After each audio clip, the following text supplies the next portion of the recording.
This is the 2019 Cadillac XT4, and it's Cadillac's latest SUV or crossover.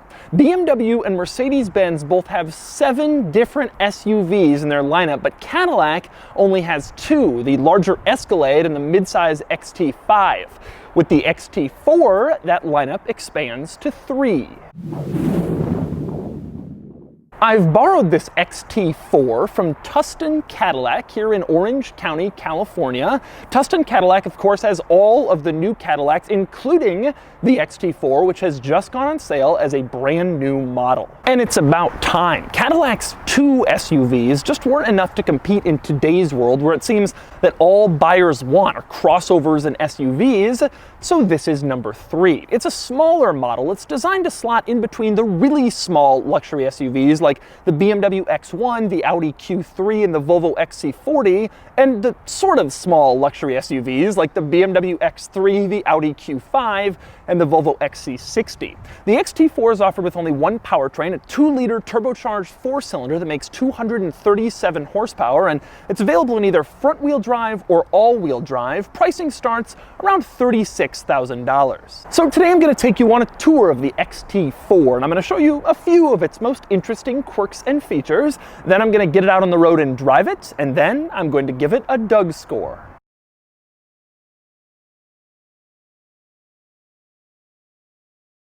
Now I'm going to start the quirks and features of the XT4 with the rear view mirror. And this is an important quirk because this isn't a rear view mirror, it's a camera. Okay, so in your car, your rear view mirror, you look in the back and your vision is blocked by all sorts of headrests and seats and the tailgate and all that stuff. So Cadillac had an idea. Instead of a traditional mirror, there is a camera mounted in the back of the car, and it sends its feed onto this rear view mirror, which is actually a screen, and that displays what the camera is showing. And as a result, your vision isn't blocked by any of those headrests or tailgates because the camera is all the way in the back of the car, so you have a clean, sweeping field of vision. It is a really cool idea. Now, I showed you this camera mirror thing when I reviewed the Cadillac CT6, but this one is better for a few reasons. Number one, the image quality is simply better. It looks a lot nicer, it's crisper, and you can see better what's around you than you could in the CT6.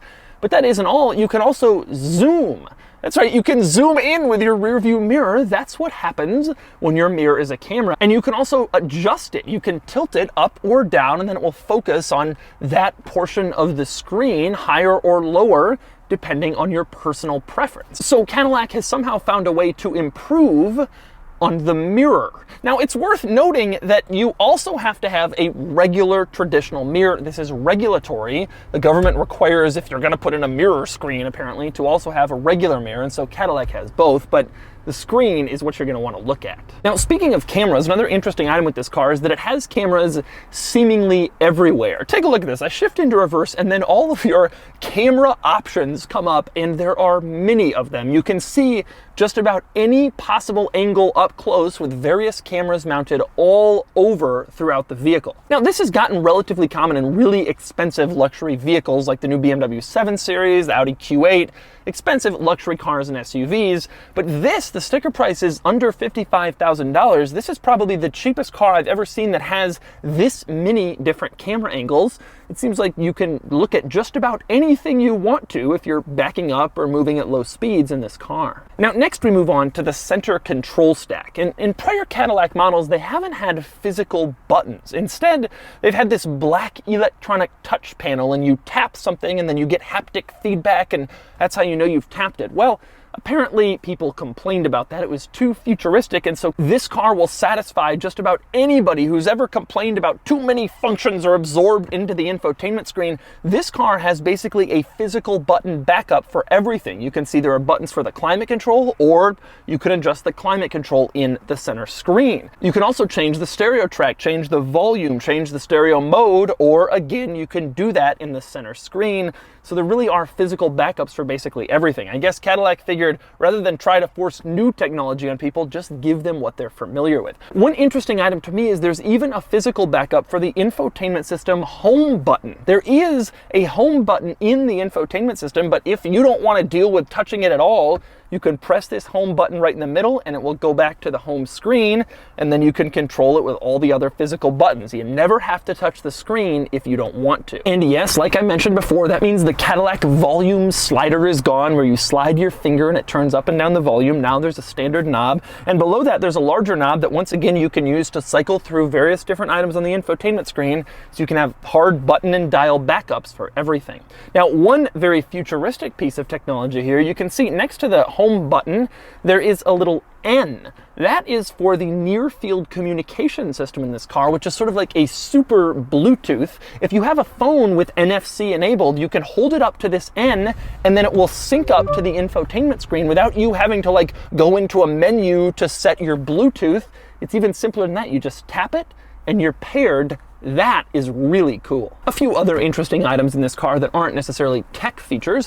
One is in the door panel. You can see you have a standard door pocket, and then you can see also that up above that there's a little hole. That is designed for umbrellas. You're supposed to put your umbrella in there, and then when you get out you can open the door and just pop up your umbrella. Not quite the same as what they have in the Rolls-Royce Phantom, but it'll do. Another interesting item in this particular car is the leather color. I really like it. Cadillac refers to it as Sedona, and it's this rich tan that has some texture to it, and it looks very good. You can see it on all the seats, and also there's some trim on the door panels in this color. It's a very nice color, very different and better than your regular blacks and tans and grays that are so boring. Another interesting item is under the hood. Like I mentioned, this car has a 2-liter turbocharged 4-cylinder, 237 horsepower, which is a healthy number for this segment.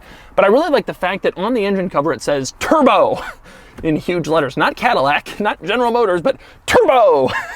Like some 80s car, really excited about the fact that it's turbocharged. Now, next up I want to move on to the back of this car. I mentioned earlier this is like a compact luxury crossover, sort of straddles the line between subcompact and compact, but there is decent interior room back here. I have the front seat position where I would have it if I were driving, and you can see I'm sitting here and my knees touch it, but I have enough room, and I certainly have enough headroom, so you could transport 4 adults in this car without really any squeeze. And it's the same story in the cargo area. It's actually pretty reasonably sized in the cargo area, about normal for this class, and it looks like you could fit a regular amount of stuff back there. And speaking of the back, one interesting item I like in the back is the taillights. They go up the side of the car next to the rear window, sort of like the taillights do on the Escalade, although when I look at them, I am reminded of the Saab 9.3 Sport Combi. They look just like those taillights to me. These things almost look identical from a very specific angle in the back, except of course that this one is higher. All right, now it's time to drive the XT4. First thing I want to point out in this vehicle, I have the cooled seats on, and these are the best cooled seats that I have ever felt in any automobile. They're loud, but they're very effective. They're 10 times better than the ones I have in my Mercedes, and also 10 times louder. The mirror is still such a, it takes getting used to. It's not a traditional mirror, you know, it's a screen, and so because of that, you have to kind of adjust your eyes when you go up and look at it. I think you do get used to it, but it's an odd thing. The seating position is good in this car. The XT4, to me, from the outside, didn't look like as raised up as some of its competitors, but here, sitting in it, it does feel like it has sort of the typical SUV driving position. The ride is good, and exterior noise seems relatively limited. You do hear a little bit. Obviously, this isn't an ultra luxury $100,000 car. You get some tire noise. I actually find the interior of this vehicle to be pretty impressive. I like this interior color, but also there's nice stitching everywhere, wood accents. Nothing feels, you know, not good enough or whatever. In terms of acceleration, I would say acceleration is fine.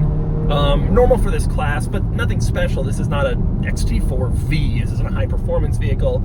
It accelerates good enough to get you around town, up a highway on-ramp, you know, passing, whatever, it'll all be fine. It's just not incredibly fast or incredibly speedy. When you do get high in the rev range, you do hear a little bit more engine noise. At lower engine speeds, you don't really hear all that much engine. It's pretty muted, but higher in the rev range, you do hear more engine. Yeah, this is a totally capable, reasonable vehicle, and it's going to be a good entrant into this segment. There's a lot of good new tech in this car. There's a lot of cool features, and I like a lot of what this car has to offer, and frankly, I really like how it looks. I think this car is a really good competitor in this segment, although this is a really, really crowded and competitive segment. There's a new crossover in this segment seemingly coming out every few weeks. but this is kind of the new one right now, and it's got a lot of really cool stuff that's very much worth a look. And so that's the Cadillac XT4. This is a competent, nice-looking luxury crossover, but it's in a segment full of competent, nice-looking luxury crossovers, all vying for your dollars. Still, there's no doubt that this one deserves a close look. And now it's time to give it a Doug score. And the Doug score is 51 out of 100. And here you can see it compared to some close rivals and some not so close ones. The only real XT4 rival I've reviewed is the Volvo XC40, which beats out the XT4 by several points. But the XC40 mainly won in the weekend categories because it's a little faster, a little better looking, and a little cooler with its unusual funky new features. In the daily categories, the two are similar, and the XT4 is a little bigger inside, and both are worth consideration in the crowded world of the luxury compact SUV.